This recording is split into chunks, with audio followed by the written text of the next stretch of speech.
you're fine. Like I said, do you like my tail? Like I said.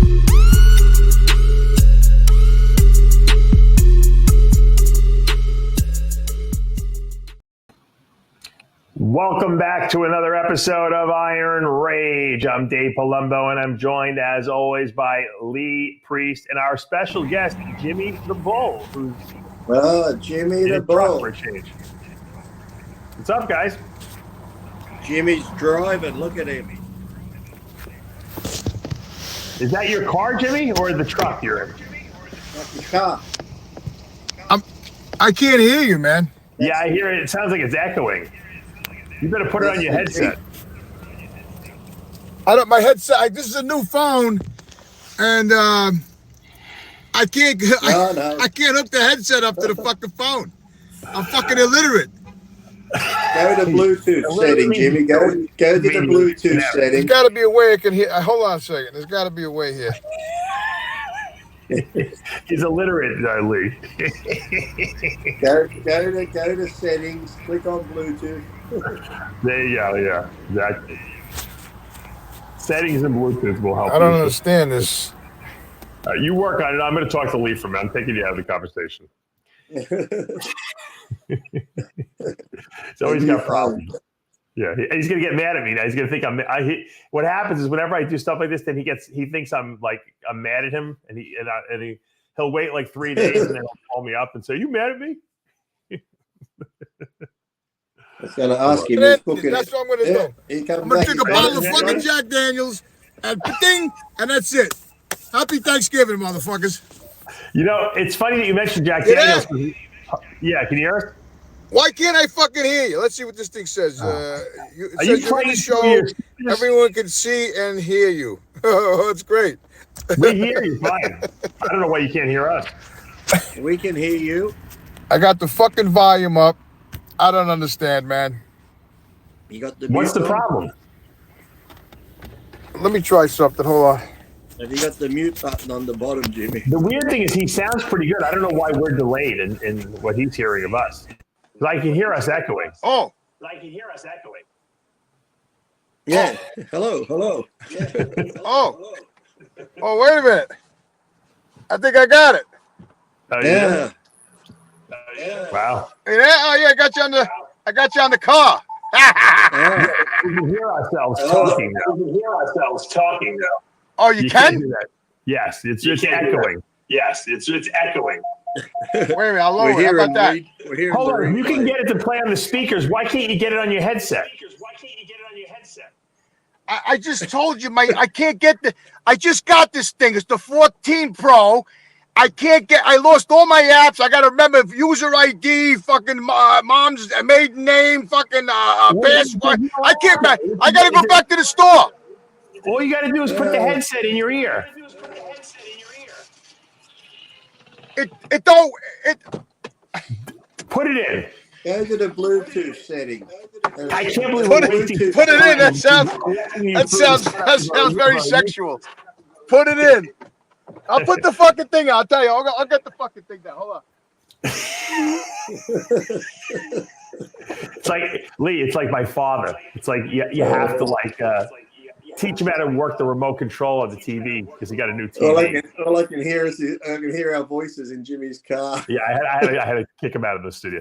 My father, every time he would get a new TV or a new anything, and it had a new remote control, it could be the same exact remote control. He would be like, "How do I work this thing?" And he would be pounding on the buttons like Jimmy, like a barbarian. I'm like, "Dad, it's the same remote.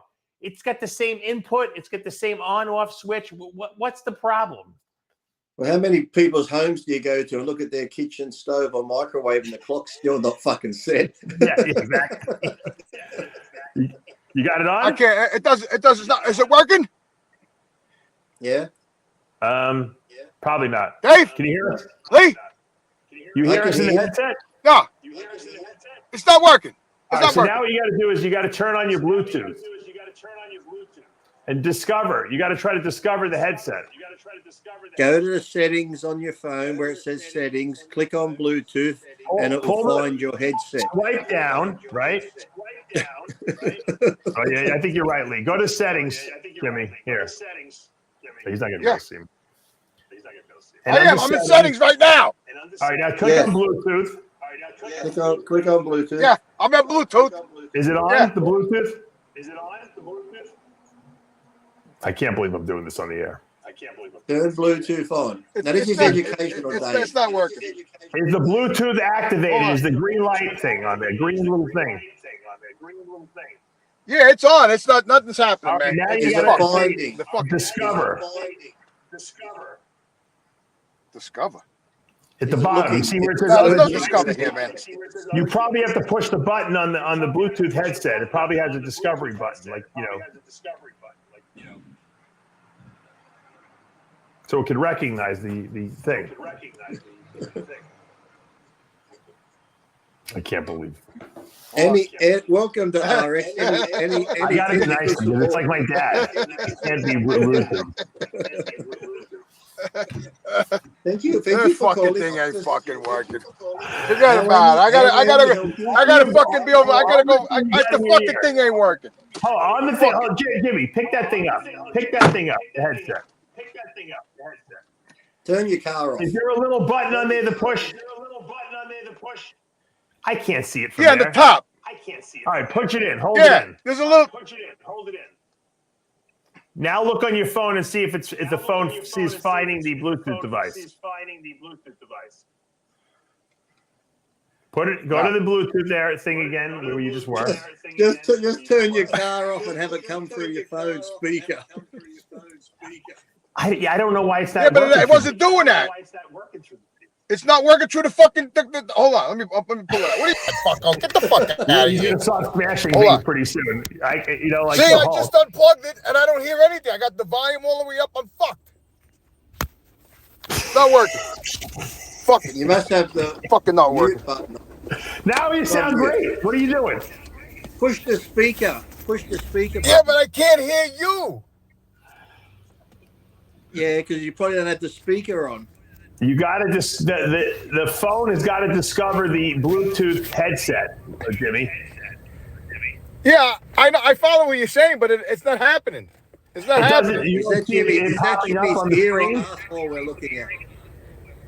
I think What? we're looking at his vagina, Lee. Greg Valentino would stick his penis in there probably. No, I got the phone to my ear like I'm making a regular I know. phone call. Yeah, well, push the speaker button where it'll go on speaker, not.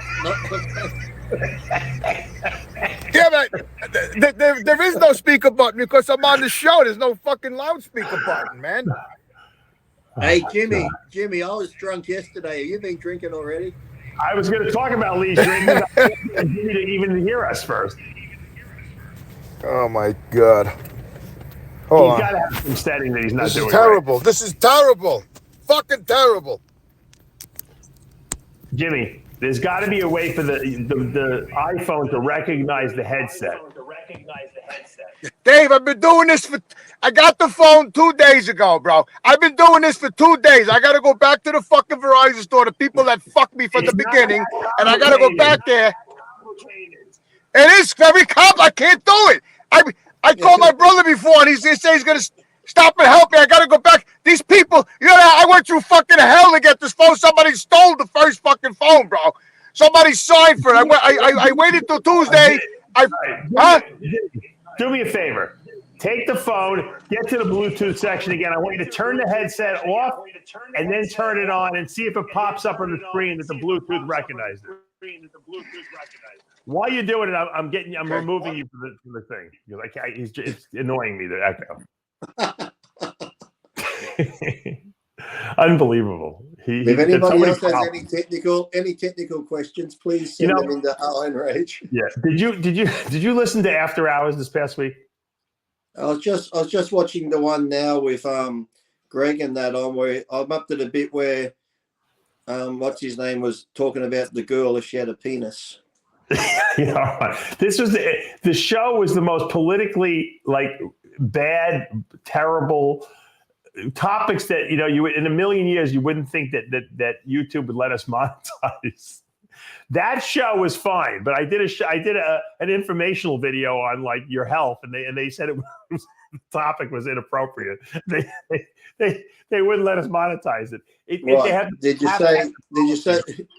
Did you say somebody was overweight? Did you fat shame somebody? Probably. It was probably about weight loss. You're right. That's exactly what it was about. You're not allowed to talk about people who are fat, I guess, anymore. That's a no-no. Exactly. Remember, I tried to repost that thing about the species product, or it had weight loss or fat loss in it, and it got pulled down. I don't know why. You would think that you would want information out there so that people who are, have weight issues and want to lose body fat would have places to go to learn about that. They don't want to lose it, Dave. You got to accept them for how they are. Just how they are, Dave. There you go. You're right. They're happy. They're happy in their skin, and they got lots of it. Look at me. I'm loving it. So, Lee, now let me ask you a question. Lee told me he was having some shoulder pain the other day, and he decided he was going to solve the pain problem with, rather than taking a Tylenol or an ibuprofen, he drank 11 shots of vodka, right? Is that true? No, as a liter bottle, I drank half of it, so that's 50 mil. If shots are 30 mils, that's pretty, like 16 shots. And you never drink, right? No, I fucking hate it. And I said to my wife when she got home from work, I said, I can't pick you up from work. I'm a bit drunk. And she started laughing. And as soon as she got through the door, I said to her, how the fuck do you do this? How do you drink and feel like this? Still not good. I was thinking, speaking of McDonald's, I was saying to myself the other day, I said, I wonder why McDonald's doesn't sell alcohol. Imagine if they did mixed drinks there, they would make a fucking fortune at night. Forget about it. Yeah. They got the McCafe, so at night time they could have the McBar. They do like smoothies now. I mean, why wouldn't, if they made mixed drinks there, like pina coladas, people would go crazy. I guarantee it, because they would be cheap. $2 for it would be like one of those you get at 7-Eleven, those Slurpees, except you have like vodka in there. I mean, come on. There was some bars you go to already have those margarita mixers in like the ice machines. Yeah, it's not like they're trying to be healthy anyway. It's not like McDonald's is like this like health food place. So what's the difference? You might as well serve alcohol too. And I mentioned that before. It's like, why is it if you are drunk and you go to a bar, the barman or whoever barmaid has to cut you off because you've had too many drinks. So for your health, they have to cut you off. So if an obese person comes to McDonald's for their health, why can't they say, I'm not serving you, you're too fucking fat? Actually, something that would even be better, I think, Lee, would be if McDonald's sold like medical or edible marijuana. Because imagine how much food people would buy if they got stoned, there. McDonald's would be, their revenue would go up 30-40% probably if they sold marijuana. Like I said, living in America and Australia, I don't think people really need a reason to go to McDonald's anymore. They're already fat. No, but think about it. If McDonald's added like alcohol and marijuana to their menu, it would be like the greatest business of all time. I would fucking invest in McDonald's. I would have a McDonald's with them. I'd get a franchise for that. What would it be, like a McJoint? What if McDonald's sold steroids? How about that one? I'm going to open up the first McDonald's with steroid options to the menu. Can you imagine that? Just have a gym. Have the McDonald's joined onto a gym, and then you can have a weight loss clinic, the gym, and everything all there. Oh my God. All one-stop shop. You could have the McWinstrel, the McWinstrel vial. Or McDecker, the McD-ball. You could have the McTrend.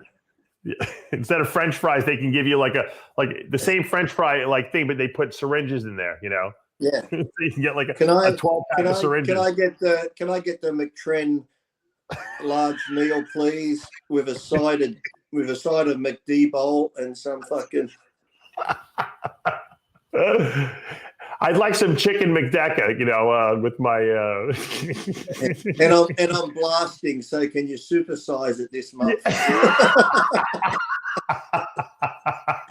Oh.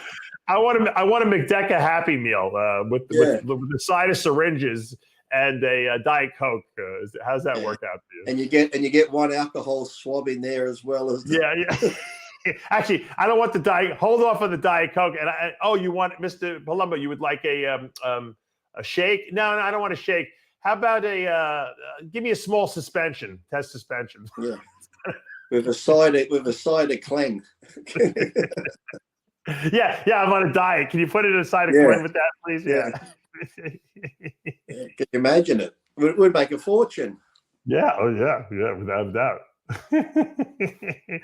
Oh my God, how fun! Someone will probably copy it and do it. Probably like 50 years from now, when no one cares about drugs anymore, they'll be like, You could do it like how you have the drive-through window. It could be like a glory hole where you just pull up and you put your arm through and just put your shoulder through the hole, and they just inject you, and then you drive off. You don't even know what they're doing. It's like the oxygen gym over there. They don't it's like a drive-through. It's like a drive-through window, but you just get a shot instead of a. Oh my God! If this country just stopped being so uptight about drugs and just made them all legal, that would be great. I remember the old. How long's that war on?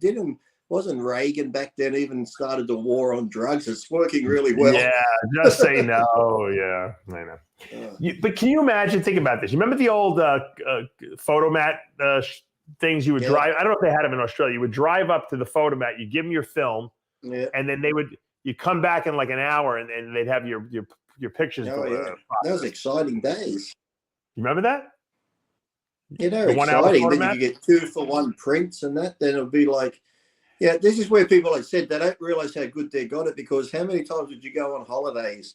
You take all these fucking photos, you get all your films, you take it down, and you couldn't wait to get them back. And when you get them back, half of them have your fucking finger over the lens. They're the worst pictures of all time. Yeah, exactly. Yeah. But can you imagine too? Back then, I said, imagine if how people just take photos of fucking bullshit now. Imagine back then if you took photos of just shit, and I said, Dave, come over. I just got back from holidays. I want to show you my photos. And you come over, and I'm like, look at this, Dave. Look at that. And you go, what did I say? That's a photo of my oatmeal. What do you think? It's like, could you imagine showing actually hard copies of your food back then? People would think you're a fucking idiot. What's that one? You'd be wasting film. Yeah. For a while I was at the RX Muscle Studios in New York. Someone had given me, I found my sister back in the 90s was one of the, in the United States here, we had in the clubs, you would go to the clubs and they would have girls walking around taking Polaroids and putting them in like little picture frames. And it was like $5, $10 or something like that. But everyone did them because you'd be drunk at the club. You'd be like, they would always have hot girls doing it. They take pictures. You'd buy the thing. You'd give the girl a $5 tip or whatever. My sister used to make hundreds of dollars doing this. So she had I found in her bedroom before we moved my father out of his house, her old Polaroid camera. And it was at the time, this was about 8 years ago, you could still get Polaroid film. I don't know if they still make it. And I would they're coming back again. Studios, I would take Polaroids of them, and I have a whole thing of them. It was pretty cool. They're coming back. They're coming back again. They can go into some stores and buy little Polaroids. They're expensive though, but little like kids are going through a Polaroid phase, I guess, because back in the day, those are what you took your dirty pictures on back in the day. You didn't have to send them out to be developed, but I'll tell you something. That Polaroid film is really expensive. Oh, I wonder if they still have it. I'm going to look on the Amazon. Yeah, look up. You can actually buy new Polaroid cameras now where they come out. You can actually take a photo and it prints out the picture now. They're only new. They've got some new cameras out, but because you couldn't hand you a roll if you had all nudie pictures on it to get developed. I think they have a Polaroid original Type 1 instant camera and film bundle. $149. Wow. On Amazon. Yeah. I guess it's we see a bit of bodybuilding. No, they've actually got new ones. I've seen little ones now for like teenage and that can have them. But did you see I guess Sean Clarita's doing the 212? Yeah. What do you think about that? Do you think they should let him do both? Yes, of course he should have been allowed to do both. At least he qualified. He didn't get an invite like Derek. So yeah, that's true. I don't know why they have a problem with that. And adding one more person to fucking 35 ain't going to make a difference. There's a Polaroid. And they got like all little new ones now too, like real small compact ones you can get. I don't think this doesn't look like the original. This looks like like a new version. Yeah, that's a newer one. The old ones were like a big black thing, remember? Like a box. Yeah, I still have it. A big square cartridge you'd put in the bottom. I feel like what's his name? I feel like Valentino. I want to go in the other room and get it to prove it to you and hold it up and take a picture of us while we're doing the show. I don't know if I have any film left though. That's the only problem. But people don't, you know what, Lee? People don't even know what the fuck we're talking about. That's the funny thing. Most of these young people, they have no idea what a Polaroid camera was. It was they wouldn't know what a rotary phone was or a fucking just for those people who don't know, Polaroid cameras were the first cameras where you could actually take a picture and the actual picture would come out of the camera, whereas before you would have to take the film out of the camera and you'd have to bring it to a developing place who would then have to send it out and get it developed and then send it back to you like in a week. Then they started getting a little fancy and they would actually do it in an hour. They would actually process the film right in place. But it wasn't like instantaneous. Only Polaroid had that instantaneous, like, here's the picture now. But remember the excitement of going to pick up the film to see your photos. It was so exciting. Like you couldn't wait to get it. Because you didn't know what you got. It's like the excitement, like I said once before, the excitement of when the phone would ring and you'd fucking run to the phone, you'd fight your brother or sister to answer the phone. I want to get it. Now the phone rings, you just look at the phone rings there, you look at caller ID and go, I ain't fucking picking that up. Fuck them. Right. And God forbid, if you or your sister got a call from like if my sister got a call from a boy and I answered the phone, I would torture her to death. Oh, guess who's on the phone? Give me that phone. She'd be like, or then if you only had the one home. Nicole, get me the phone. She'd be screaming like a lunatic. I'm like, I think he hears you. I know, but then imagine too, because you only had the one line sometimes, they'd be on the phone for 2 hours fucking talking. Yes. I got to use the phone. My father was so cheap. Like but my sister would be on the phone so long when she hit her teen years that my father actually bought her own line in her room, which was monumental because that was like a huge expense to have a second line in the house. They had to come in, they had to install it because my father couldn't get any phone calls from anyone because she'd be on the phone for like 6 hours straight, and because there was nothing else to do. People don't realize there was no internet, there was no texting, there was nothing. You talked on the phone. And so, girls especially, they could be on the phone for 20 hours in a row. I don't know how to do it. I remember the amazement of when fax machines come out. I'm like, how do the words go from this machine through the little wire and come out the other side? Right. I still can't figure it out, Lee. No. Like what I put here comes out over there. It's like amazing. Well, what was amazing about it was really a fax machine, if you think about it, is kind of like a scanner in a sense, right? I mean, because it's scanning the page. And then and the weird thing was the fax machine, it wasn't really a printer, right? It would burn the image into the paper. Yeah. It wasn't printing out the pages. It was actually burning it into it was the weirdest device of all time. I think Chris Aceto still faxes things. To be honest with you. Like I got a scanner down here. It's even funny when I use it. Sometimes you see the light go underneath it. Yeah, I had the scanner too, and then I realized, you know what? My phone probably takes a better picture than the scanner does. That's how exactly. I know, it's like people, all the fun things that people miss out on in the early days. Absolutely. I know. It's crazy. I was just talking even the other day about how the best enjoyment, even that smell. I know they have a series on Netflix now called Blockbuster about the last Blockbuster video store, but just the fun of going to the video store and picking movies, or you'd want the latest movie and it wouldn't be there, so you'd have to wait for it to come back in. I'd be like, are any due back in? They'd be like, yeah, there's some back this afternoon. And you'd race back to pick up the latest copy of some newest movie. Right. People don't know what that's like. That was fun going to the video stores back in the day. People would kill themselves to get those movies that would come out. The newest movie, there would be like 6 movies or something like that. And then people would rush the aisles to get to those copies so they could rent the movie. There'd be that little card in there. I'm sorry, I'm out. Yeah.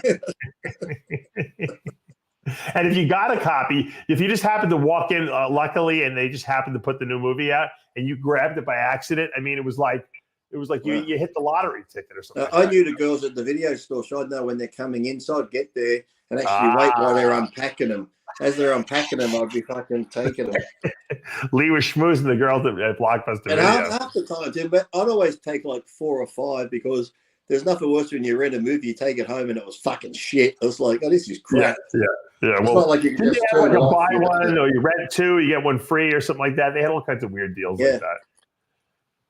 It was amazing how Blockbuster went from being like the biggest thing to like bankrupt. I mean, like overnight. There's a documentary on Netflix about the last Blockbuster. But I saw it. Is that real? I thought it was like a made up. Called Blockbuster. Is that supposed to be real? That's like the actual store. That's the last store. I thought it was a joke. Now, there's a documentary about the actual store, but the TV series is filmed in that store. Oh, okay. All right. Yeah, because it looked like a comedy to me, so I wasn't sure if it was just it is a comedy show, but it's actually filmed in that last Blockbuster. Ah, that's funny. Yeah. It's crazy. Yeah. Some of those Blockbusters were huge too. They were probably paying big rent, but they were making so much money in those stores. And then they started selling fucking ice creams and candy, so you'd be buying all the shit food. Yeah. And microwave popcorn. Or the red vines, as you they were gold mines, and I don't think anyone ever envisioned that they would go out. And then when they went from VHS tapes, they went to DVDs. You know, they had to swap all those things out. Now everything was DVDs. And then they had a whole game section there of computer games, right? Which was good because people could rent the games. Yeah. Then they actually started selling stuff, even like little pop culture type action figures from movies, and I'd get the posters. You know, they'd have great posters or the big cardboard cutouts of, and they'd always give them to me. I'm like, oh, can I get that one of whoever it was, Superman or whatever? I forgot about that. Those were great. Yeah, you could put your name down. And the Blockbuster was right next to the Chinese restaurant takeout place that I used to go to. So I would go in there and I would order like 3 meals. I'd get like chicken and broccoli with $2 extra chicken, brown rice, whatever, sauce on the side. And while they were making it, I would go next door to Blockbuster and I would go get my movies. And by the time I had my movies rented, the food was ready. And then I would pack that into the car and I'd head to my house and I'd watch movies and eat all night. That was my bodybuilding. That could be a study because Blockbuster I used to go became Video Easy, but they too were in the same center. And next door was the House of Peking Chinese shop. So do they strategically put them near Chinese restaurants? They might. Yeah, they might. It's funny because I wonder if like someone opened up like a retro, like Blockbuster store where they rented DVDs, if it would be like, you know what I mean? Like a one-off store, like, like in a populated area, like New York City or like LA, if it would be. I'd make it a restaurant video store. That's right. Because I've always figured they're closing down. Where I live, they're closing down the last drive-in here next year. And I'm thinking, people, the nostalgic value of drive-ins, I figure if someone did it right and did a nice proper drive-in where you can actually sit in there and have a meal as well and that, I think it would do pretty well if you brought it back, like a proper, well-done drive-in theater. I think you could do it right now because you can Bluetooth the movie in, whereas before you play it through the speakers on your car. That big speaker you sit on your car window too. Remember that one? They'll clip onto your car window. But yeah, I mean, think about it. I mean, I like the whole concept. I mean, because the screens are enormous, so it's like you can wherever you sit in the car watching the movie, you can see the movie. It's just a matter of if the audio is good or not. And it used to be pretty good on. I spent many days at the drive-in because my grandmother was the manager of the Skyline Drive-in. So when I was little, I would go there and just hang out during the day, and she'd be making all the chocolate dipped ice creams, and I'd be stealing them and eating the Frankfurts and the hot dogs. This is how bad it was though, because back then they'd put the ice cream and like push it into the cone and put the one on top of it. But then when Hoyts or whoever brought them out, say you had like a 5-liter or 6-liter thing of ice cream, Hoyts knew how many scoops they got out of each one, so you had to only take one scoop and that. The same with the cordial drinks. They knew how many drinks could come from one bottle of syrup. So when you get your drink, you're like, oh, this is watered down. That's how they had to be because they had to get like so many out of each. They're fucking tight as shit. It was terrible. Did I ever tell you that when I worked for Baskin Robbins for one day? No, one day. I needed, my father told me how to get a job. So I went and I got a job in the mall at Baskin Robbins, and they dropped me off. I went in there and they were teaching me how to do the scooping, you know, and they like you said, they have a certain scoop size because you're supposed to get a certain amount of scoops out of each big barrel of ice cream. So I was getting yelled at because they were saying I was over scooping. I was giving people too much ice cream. So I started scooping with the level scoop like they told me. And then these customers were complaining that they weren't getting enough ice cream. What is this bullshit? Look at this. There's nothing here. And so I started giving them more. What am I going to do? The customer's always right. And I didn't get fired, but I got yelled at because I was over. You're going to cost us a fortune here. I'm like, how much could this fucking ice cream cost there? I mean, over scooping. I mean, the whole thing was ridiculous. And I after that, I couldn't go back. It was just the whole concept of the whole scooping thing and then measuring the scoops. These people, like their whole life was dedicated to being a Baskin Robbins manager. And I'm like, I just can't work here. I don't care. I know I'm 16 years old, but I cannot work in the store. They're too ridiculous to me. So I never went back. One day. It's nothing worse. You get one of those choc top ice creams and you eat the choc top and the ice cream, then you're just left with a fucking empty cone. There's no ice cream in it. You know, it was ridiculous. It was ridiculous. You know what? But the shopping malls were always crazy expensive for very small amounts of food. You know, that was the shit in the 90s. You got nothing. Apart from pretzel the mall I go to here still, a lot of places are cheap, apart from the Chinese where you get the 3 different dishes for maybe $9.95. They pile it on, so you've got a lot of Chinese. Yeah, the food courts are much better today at the malls than they ever were. They were terrible back in the day. It was horrendous, you know, the food that they had there. Mcdonald's was like gourmet food at the mall back then. I'm not sure if you remember, like Kmart. You know, they have Walmart, and then I remember when they used to have the diner. They used to have the diner at the back of their little shops. Like Kmart, you go out the back. And had a diner section, you get your tray and go along and grab your fucking pudding and sandwiches or whatever you wanted and just keep moving along like you're in a prison. My father hated any kind of restaurant where you had to pick up a plastic tray. I think he was in the Army, and I know he hated the Army. I think it reminded him that he would not go to it could be the greatest restaurant in the world where they had the most spectacular food. If he had to pick up a plastic tray, he would not go to that restaurant. He needed ambiance in the restaurant, and he would complain and throw himself. And I remember as a kid, we could never go to a restaurant that was either the tables were too close together or you had to have a tray. He refused to do it. It was. I could never understand, like in America, you have to tip, which I understand if you get good service tip, but in America, I could never understand why if I go to a fucking buffet, I got a tip when I'm the cunt going to get my own fucking food. What am I tipping you for? I know. Which segues me into the next portion. So now, flash forward, my father's an old man. You know, I'm grown, whatever. And I would take my father out on the weekends, you know, for dinner. And there was a sushi buffet place where it was not just sushi, but it was all like Japanese food, the whole plate. It was expensive. It was like $35 a person, but they give you a lot of food, and the food was like really high end. They had lobster there and all kinds of crazy stuff in this buffet. So I take my dad there the first time, and you got to get a tray. So you got the tray, and you basically go around, you pick whatever you want. My father loves that because it was all like high end food, and he's picking this and picking that. We sit down at the table. I said, Dad, I got to ask you a question. I said, I thought you don't like restaurants where you got to have a plastic tray. You know what he says to me? He goes, I don't know what you're talking about. he was lost his mind. So he didn't remember. He completely blocked out that as kids, when we would go to restaurants, he would have a nervous breakdown if you had to get a fucking plastic tray. He was fine. He was so in his own little world of dementia, like later in life. I said, Dad, it must be great to not remember anything. I said, because every day's a new day for you. You feel great. There's no past pain.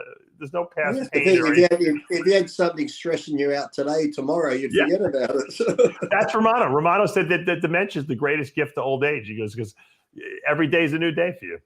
He's right. Exactly.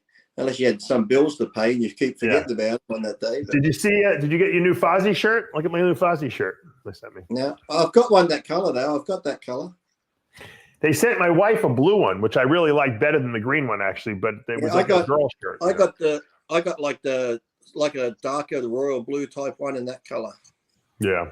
I was talking to Sid too. I gave Sid the number for S-Force watches. Yeah, I heard you told me that. And then the guy from Huh? Yeah, I didn't know you were in so tight with those guys. Well, I was before. Then they sort of went a different direction, but now I'm back, and they asked me to go to their booth at the Olympia, and I gave them Sid's contact, and then Sid told me he wants to do some stuff with me while we're in Vegas, some videos or something. Yeah, we're gonna. I said we should, as long as you're all gonna be there. I said take Lee to the Dragon's Lair, and you guys should film some stuff there. Lee training, Lee drinking some shakes. Training. Just how about just Lee eating up and down the strip? There you go. That's fine. I said Lee at M&M World and stuff like that. The problem is if Jimmy the Bull goes with you, it's going to be all fucking hot dogs and junk food. You know, nothing wrong with that.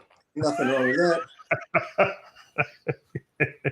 Everyone else is going to be in town eating chicken and rice to look good. I'm going to walk around the expo with fucking hot dogs and McDonald's. You want to have Jimmy set up a hot dog stand in the parking lot of the Olympia Expo there. He'd probably make a fortune out over there. But he'd be like a crack addict out there, like when bodybuilders come past. Over here, mate. Hot dogs. Who wouldn't buy a hot dog from Jimmy the Bull? Come on. You almost have to stop and get a hot dog. If he's out there with that chef's hat on, grilling up dogs on the grill, forget about it. Well, when he called me the other day and he said he was booking his ticket to go out there, so I told him. He said to me, he goes, Dave, can you get me a press pass? I said, Jimmy, you don't need a press pass. You don't want to go. You don't go to the show anyway. So you only want to go to the expo. Expo, I think, is free or something. It's probably like $10 or something like that. I don't even know. Yeah, the expo is where you want to go. To the show you can watch on the laptop. He's like, I don't want to go to the show. Yeah, he doesn't even want to go to the show. He doesn't care who competes. He just wants to go. He's going there to hang out with you and maybe go to the expo and so that people recognize him. But he doesn't want to go to the show. That's why we'll put Jimmy on the wrap-up show from someone who never watched it. Jimmy, what's your opinion on what happened? I'm like, I don't know what the fuck's going on. I didn't watch the show. Who won? Who's that guy? Who the fuck's that guy? Who the fuck out of here? I don't fucking know.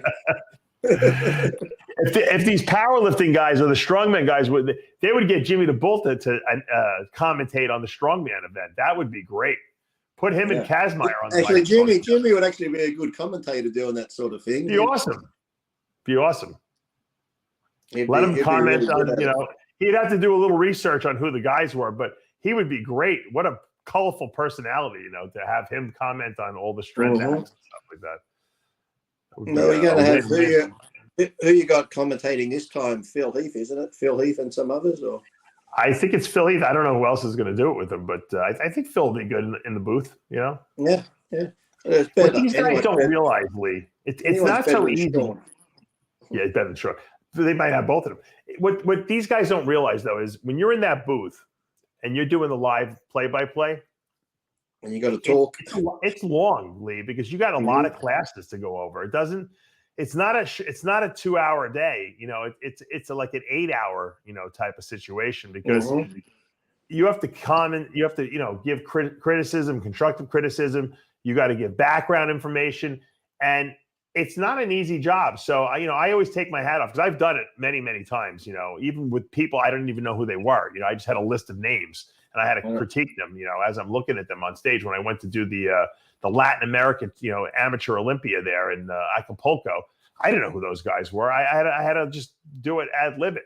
At least if you know who the people are. And that's a fine line too. You can't please everyone. Whoever commentates, they're like, oh, they said the wrong thing. Or he spoke too much. He didn't talk enough. He talked over the posing routine. He talked. I was like, oh, fucking hell. You're right. You make a good point.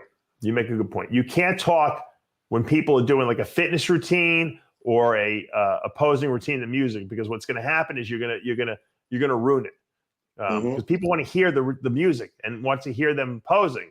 So you only talk between the routines. Obviously, during prejudging, you can talk, but you also don't want to talk. So that's the thing too. It's like even during prejudging, because we all have opinions on what we like. So let's say you like a freaky physique and you're like, oh, he looks fantastic. Good people home going, oh, he looks like shit. You don't know what you're talking about. You need to shut the fuck up. It's like, right, exactly. You're always going to get criticized no matter what you say or do on those things. So who do you think will be the person we least expect to do well who does really well at the Olympia? Well, I wouldn't say he's not expected to do well, but from the photos, I think Samson could be a dark horse and do a lot better than people might think. Mm-hmm. He's looking really good, Samson. And even Bonac, he hasn't really been in dimension much, even though he's still there.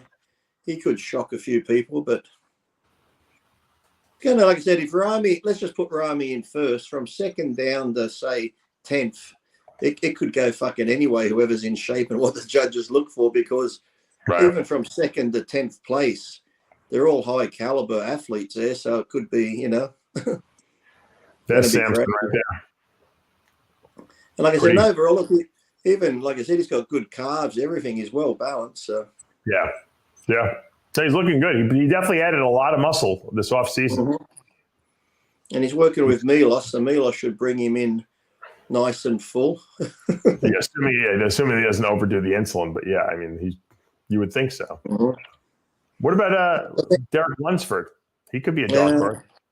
But Derek, like I said, we saw him bulked up, and yes, he looked big and full. We've seen him in the 212, but it's going to be interesting to see because we haven't seen him actually in an open like this. So it's just hard to, is he going to come in more ripped? And if he comes in harder, does he lose that fullness he had in his guest posing look? Or so it's going to be that real sort of, it's hard to say.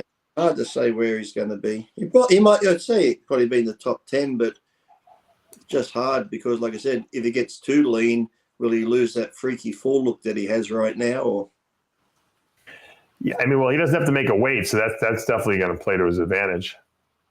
And Hardy's going to still be there, but as I said before, with Hardy, they could be looking at newer names. Who knows? I mean, Lunsford looks pretty damn big. I'll give him that, you know, and he looks like his conditioning is pretty good, you know. I just hate the way he puts it. I hate the way he poses his legs when he does his leg shots. He's like, he goes all like he's been riding a horse from the Western movies.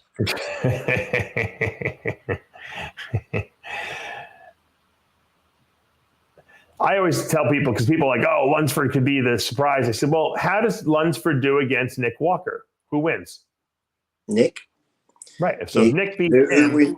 Who wins between him and Hunter? Hunter. Who wins between him and... Right, that's the problem. He's a freak, but you know what? There's bigger freaks out there right now, and I think he has an opportunity. Ian's looking pretty good too. Some of the photos Ian's been putting up, he's made a lot of good improvements. Yeah, he improves every year. I mean, he's really one of the probably most under talked up guys that there is. I mean, so Ian could be one of those who could shock people because matter of fact, the photos Ian won his pro card at that show I was talking about. Okay. The one I talked about, Acapulco. For some reason, the Canadian team competed in the Latin American Championships, Amateur Olympia in Acapulco, and they came. Ron Haish came down with a bunch of team, and Ian was on it. He was nowhere near as big as he is now, and he won that overall there. Looked really good. But he's got a couple of his rear lat spread shots he's posted up in his leg, and that his conditioning looks a lot better now than it was last year, so I think he should do. That's an old picture. Yeah, it's an old picture. Hold on. Those lat spread ones. Yeah. He's got a lot of muscle on his body. Yeah, I think he could be a shock to some people, maybe. Yeah, for some reason he looks really good alone, and you know, at the smaller shows, he dominates because he's got a lot of muscle and a lot of size and good conditioning. But for some reason, in the Olympia lineup, he always seems to get lost somewhere. I don't know why. Like something doesn't pop as well in his physique that, like, you know, on some of these other guys. I don't know what it is. I don't know if it's a lack of graininess or there's just something that's missing. And I don't know what it is. I can't really pinpoint because he's got width. He's got a small waist. You know, maybe posing isn't that dynamic. I don't know. What do you think it is that's keeping I him don't out know. of that? I think he's big in that, and he has great condition. But maybe it's just not that. Some guys who have that wow factor, like Freak and that. I'm not saying he's not a freak, but I mean, like, you look at Nick Walker, you think freak straight away. You look at Ian, you're like, big guy, looks great. I don't normally think freaky type physique. Mm-hmm. But he's huge. He has a lot of muscle on his body. That's what I mean. But yet it's just like, it's well balanced muscle. Where some people like who are freaks have like some outstanding body part, like arms or shoulders or something that jumps out that makes them just something stand out. I don't know. Look, remember Marcus Rule always had that crazy, freaky mass, and his front and side shots were ridiculous. But then from the back, he had a lot of muscle, but for some reason, it just didn't pop as well back there. Like he had small glutes. So I guess everyone has their own little, weaknesses. And I don't know. I think Ian this might be his year. Maybe he just needed to keep adding size because he has a very big frame. And maybe this will be his year. At top 6. That's what I mean, because normally he's always in 7th. They make fun about he's always around the 7th place. So who knows? Like the way he's looking now, people say Labrada's going to beat him again, but until they get on stage side by side, Ian might have made enough improvements to beat Hunter. So. Yeah. Branch Warren seems to think that Hunter has a chance to win the whole Olympia. He was very high on when he looked. And Branch doesn't give compliments out that easily, That's a big call. Looking how Rami looks right now. Yeah. No, he said that. He said straight out. He goes, Dave, because this guy has put size on with his shape, structure, posing. He goes, I think he can win it. I'd like to see him win it. He said. So I said, that's a good prediction. That was the first person. He might follow in his father's footsteps and get runner-up. That would not be a bad deal. Second place at the Olympia is no slouch. That's for sure. Especially if, like I said, Hunter's still young and Rami might call it quits soon. So if you're in second place, it puts you in the driver's seat for next year. So. Well, here's a good trivia question. I don't even know if you and I could even figure it out. Who is the smallest guy lightest guy maybe to ever finish second at the Mr. Olympia? Was it Leo Labrada? Was it Makaway? Didn't Makaway play second once? Yeah, because Labrada was around 186, wasn't he? 180 something in the low 180. I think he was like 180. I don't think he was ever bigger than that, but who knows? But Makaway, he might have been, because he's a bit shorter than Labrada, wasn't he? Yeah. I don't know. It's a good question. We need our historian. I'll have to ask John Hansen to look up those factoids. What about the lightest guy ever? Didn't Dickerson get second one year too? Yeah, but I think Dickerson had more muscle than you thought on his body because even though he was short, he had a lot of mass on him. He was probably the smallest guy to win the Olympia, right, Dickerson? Yeah. Well, how heavy was Zane when he won it? That's a very good question. I don't know.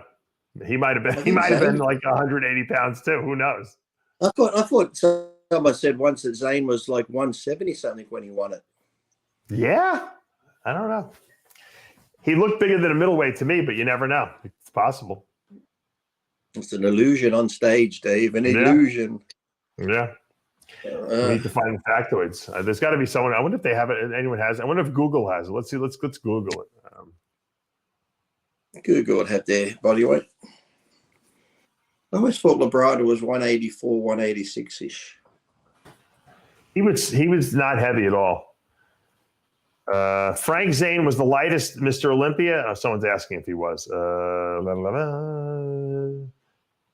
At a competition weight of just under 190 pounds, Zane may just be the lightest man to ever win the Olympia. I don't think that's. I think that. I wonder what Dickerson was. I don't know what Dickerson weighed. Who was the heaviest? Rami, I would guess, right? Are we live on YouTube right now? No, we're not. Yeah. I'm taping this. I'm pretty sure. I could have sworn maybe I heard John Hansen say Zane was 178 or something once. I don't know. Everything I looked up is saying Frank Zane was the lightest. So that was good. You pulled that out, Lee. I forgot about Zane. Maybe who was the very first Olympian? No, Larry Scott was pretty big. I don't think he was that light. He had to be over 200 pounds, Larry Scott, I would think, right? Just his bone structure probably would have been 200. But he had mass. He had a lot of mass on him. He wasn't like Zane was like a very small boned guy, very small joints and all that stuff. I could see him being lighter, What was Franco's heaviest, even though he was short? What was his heaviest? He had to be 200. He had to be like right around 200 pounds, 190 something pounds, I would think, right? Have to be. And Padilla, what was he? He would have been around the same, wouldn't he? Yeah, but he didn't win though. Yeah, so. You want to know what the prize money? I'll give you the prize monies. Wikipedia has the prize monies from 65 to 70 to all the way up to 1974. It was only $1,000 for the winner. Can you believe that? Arnold got in 75. He got $2,500. In 76, when Franco won, it was $5,000. Then in 78, it went up to $15,000 when Zane won. Yeah, but in today's money, that's 400,000, Dave. Yeah, I don't know about that. Samir and Arnold and Franco Dickerson won $25,000. Well, look at other sports back in the same era. If you look back to soccer and football back in those days, they're probably making more than that. Then you look at where they're way more. Yeah, Haney won $50,000 the first time. People say, "Oh, Lee, but bodybuilding now you get 400,000." It's like, yeah, when you come from fucking nothing, 400,000 seems a lot. People sitting on a bench in other sports get 400,000 just to sit on a fucking bench. Right. Yep. It's like fuck. Haney won $50,000 at the beginning of his career, and at the end, they were up to $100,000. Dorian won 100, and then stayed at 100 for a long time, didn't it? Ronnie won up to 150. It was up to, and then Cutler won 155. So did Dexter. Ooh, then Jay won $200,000 when he made the comeback. Heath probably made the most of anyone because he started at like 200,000 and then they ended at 400,000 with his last victory. Yeah, but then now take tax out of that. Then I wonder if Ramy has to pay. Does Ramy pay taxes because he's from another country? No, he probably wouldn't. He'd only pay tax over in his country, wouldn't he?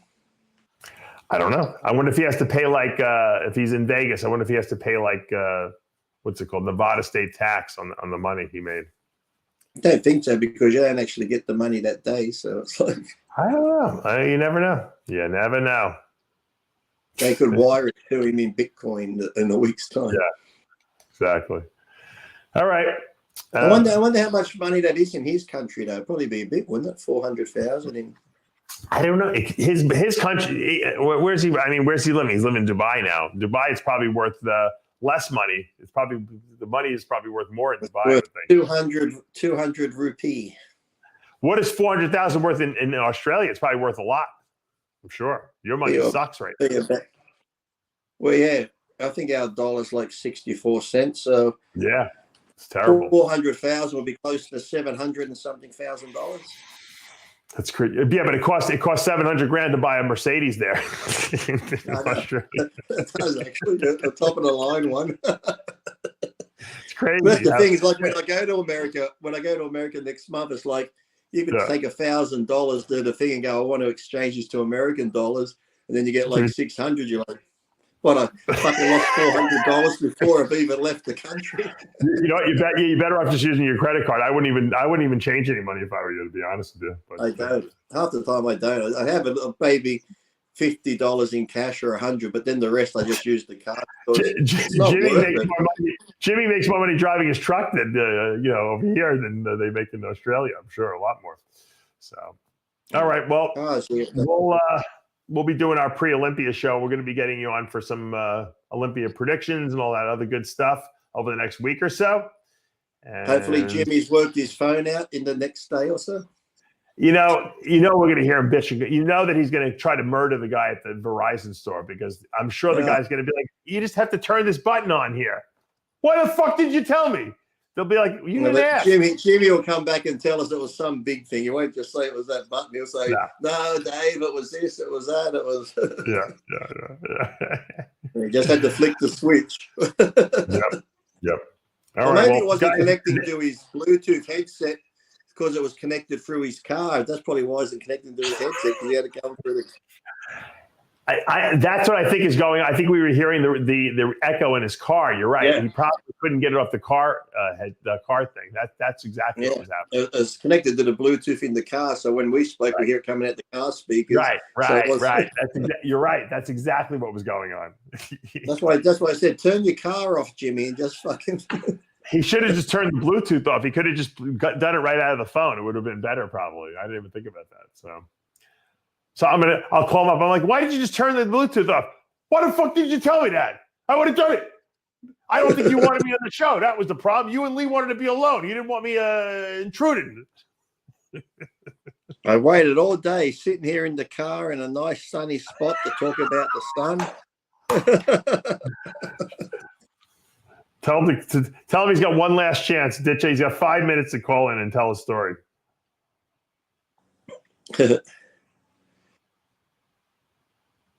He's like, I'm down here choking the guy out at Verizon.